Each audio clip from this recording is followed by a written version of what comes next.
Hi, welcome to kalagurgampa. గత 5 రోజులుగా తిరుగుతున్నాం. ఇంకొక 2 రోజులు తిరుగుతాం. మొత్తం మీద 7 to 8 days, 3 రాష్ట్రాలు, 30 కంపెనీలు. అంటే మన సెకండ్ సెగ్మెంట్లో ఇది స్టార్ట్ చేయబోతున్నాం. దాని మెటీరియల్ సంబంధించి స్టిల్ ట్రావెల్ చేయాలని చెప్పాను కదా. సో నేను కళ్యాణం స్టార్ట్ అయ్యి వచ్చినాము. ఇది 7th డే. మేము ఇల్లు వదిలిపెట్టేసి ఇంకొక 2 days, రేపు నైట్కి వచ్చేస్తాం ఇంటికి.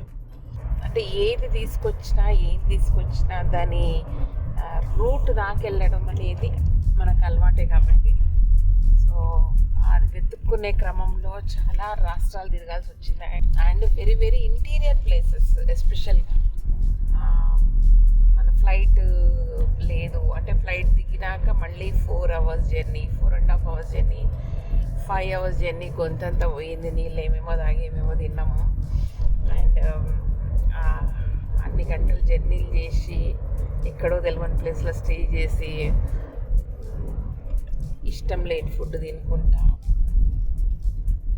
చాలా చేస్తున్నాం అనిపిస్తుంది, కానీ ఎంజాయ్ చేస్తున్నాను నేనైతే. సో దీని రిజల్ట్ ఎట్లా ఉంటుంది ఏంటనేది మనకు కూడా తెలియదు. అంటే కొత్త సెగ్మెంట్ కాబట్టి అది ఎంత సక్సెస్ అవుతుంది, మీకెంత నచ్చుతుందో తెలియట్లేదు నాకు. బట్ నా ప్రయత్నం నేను మాత్రం చాలా చాలా సిన్సియర్గా చేస్తున్నా. పక్కన మా ఆయన బాగా సపోర్ట్ చేస్తున్నాడు.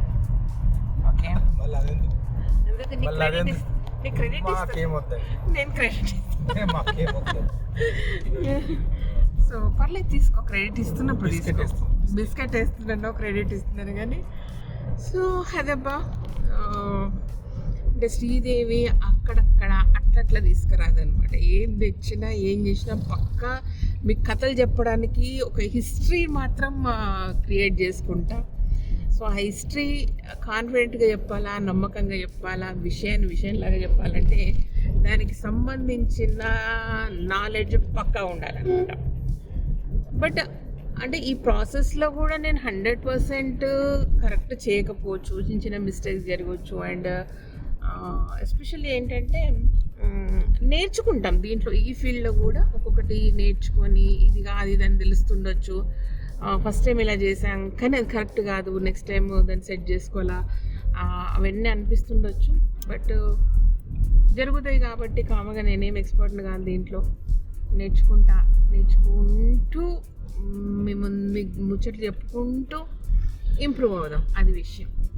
ఇదన్నమాట. అంటే మధ్యలో ఎక్కడో ఒక దగ్గర తెచ్చి ఏదో ఒకటి సరే వీళ్ళెవరు సప్లై చేస్తున్నారు బాగుంది అనుకోవడం అనేది నాకు ఎందుకో కరెక్ట్ కాదనిపిస్తుంది. అంటే వాళ్ళు ఏం చేస్తున్నారు, వాళ్ళు ఎంత కలుపుతున్నారు, వాళ్ళు డీలరా, మీడియేటరా, లేదంటే ఏదైనా స్టోర్ వాళ్ళు అమ్ముతున్నారా, ఇది కొంచెం కన్ఫ్యూజ్గా ఉంటుంది. అంటే చాలాసార్లు ఏమవుతాయంటే ఈ టైప్ ఆఫ్ మెటీరియల్స్ అంటే copper, brass, anything, any hand made కానీ మిషన్ మేడ్ కానీ ఏదైతే ఉంటుందో అవన్నీ కూడా ఇప్పుడు ఒక్కొక్క ఏరియాల్లో ఒకటి తయారవుతుంది, అక్కడి నుంచి ఇక్కడ ట్రాన్స్ఫర్ అవుతాయి, అవి ఇక్కడి నుంచి అక్కడికి ట్రాన్స్ఫర్ అవుతూ ఉంటాయి మెటీరియల్స్.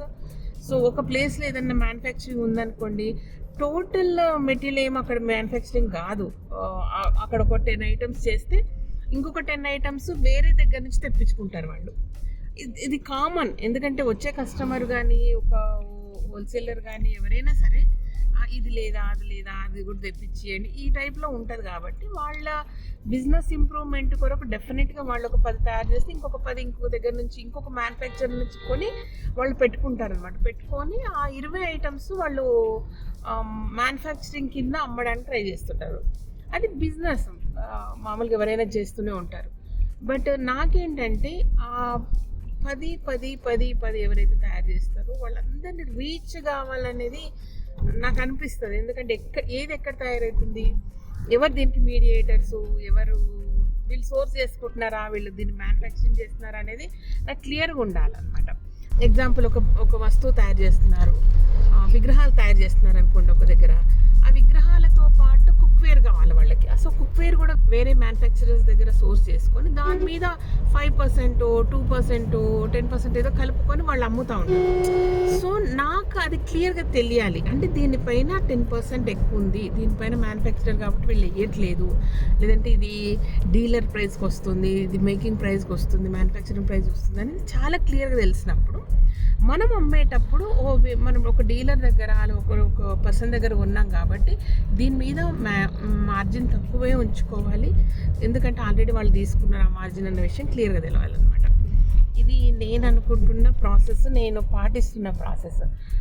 రూట్ దగ్గర తెచ్చినామనుకోండి మనకు ధైర్యం ఉంటుంది, నో ఇది మ్యానుఫ్యాక్చరింగ్ ప్రైజే, దీనికి ఇంత కలపొచ్చు, దీనికి ఇంత కలపొద్దు, ఇది క్లియర్గా ఉండాలన్నమాట. సో అందుకు చేస్తున్న ప్రయత్నం ప్లస్ బెస్ట్ మెటీరియల్ ఇక్కడ దొరుకుతుంది.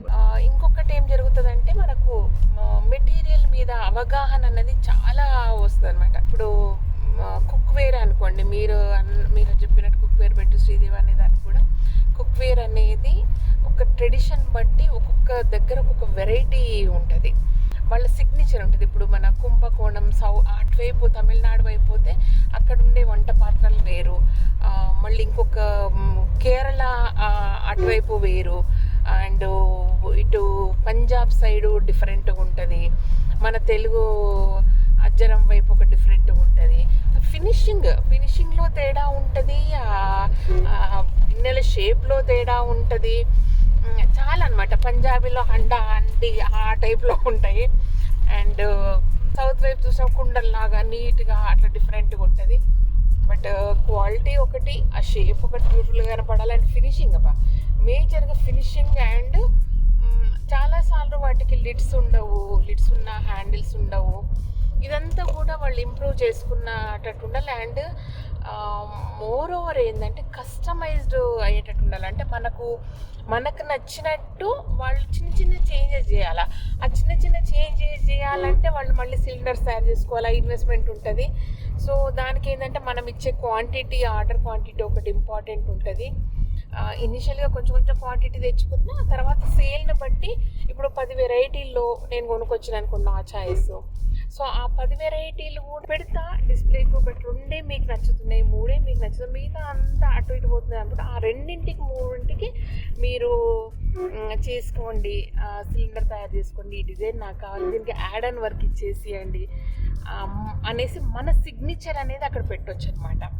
సో మన స్టైల్ మనకు నచ్చినట్టు చేపించుకోవచ్చు, అంటే ఇంక్లూడింగ్ విత్ దాని వెయిట్, షేపు అండ్ డిజైన్స్ అవన్నీ కూడా మనం ప్లాన్ చేసి చేయించుకోవచ్చు. సో ఇలాంటి ఫెసిలిటీ అన్నీ ఉంటాయి. ఎక్కడ ఉంటుందంటే మ్యానుఫ్యాక్చరింగ్ ఏరియాకి వెళ్తేనే ఉంటుంది, అదర్వైజ్ మీడియేటర్ దగ్గర అనుకోండి ఇట్స్ ఇంపాసిబుల్ అలాంటివి చేయించుకోవడము. సో అవన్నీ మాట్లాడాను. బట్ వాళ్ళకి ఏంటంటే కొంత అంటే ఆర్డర్ అనేది కొంచెం బల్క్ క్వాంటిటీ ఉంటేనే అది చేస్తారు వాళ్ళు. రెండవది వాళ్ళతో కంటిన్యూ బిజినెస్ చేస్తామని నమ్మకం ఉంటేనే చేస్తారు. ఇవన్నీ మనకు ఒక ర్యాపో పెరగాలి, మ్యానుఫ్యాక్చరర్కు మనకు మధ్యలో, లేదంటే మనం బిజినెస్ చేస్తామనేది వాళ్ళకు ఒక నమ్మకం పెరగాలి, అండ్ వీళ్ళు మనకు తగ్గట్టు చేసిస్తారని వాళ్ళ మీద నమ్మకం ఉండాలి. ఇదంతా జరగాలంటే ఖచ్చితంగా వాళ్ళను ఒకసారి ఫేస్ టు ఫేస్ కలిసి మాట్లాడి మేమిది, మా కథ ఇది, మా సంసారం ఇది అని వాళ్ళకు చెప్పాలన్నమాట. సో అట్లా మన కథలు చెప్పనీకి వచ్చిననమాట. మొత్తం మీద ఆల్మోస్ట్ ఇన్ని రాష్ట్రాలు కవర్ చేసిన, బట్ ఇదే మెటీరియల్కి సంబంధించి ఇంకొక 2 రాష్ట్రాలు మిగిలి ఉన్నాయి. So very very interior places చాలా గమ్మత్తు కూడా ఉన్నాయి అనుకోండి.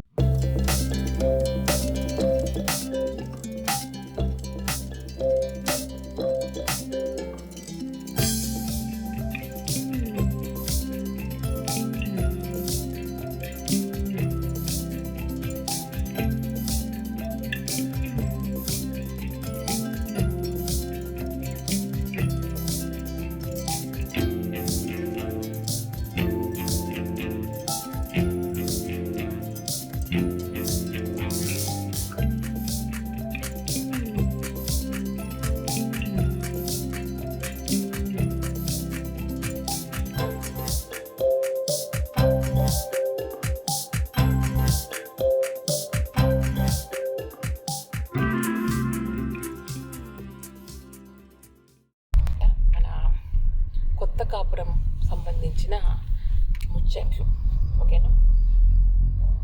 సో ఇట్లా కథలు చెప్తా ఉంటా, మీరు వినుకుంటా ఉండి ఇట్లనే లైఫ్ ఎంజాయ్ చేద్దాం, ఓకేనా? Thank you so much. ఈ వీడియోకి నచ్చినట్టయితే సబ్స్క్రైబ్ చేయండి, లైక్ చేయండి, మీ ఫ్రెండ్స్కి ఫార్వర్డ్ చేయండి. Thank you, bye.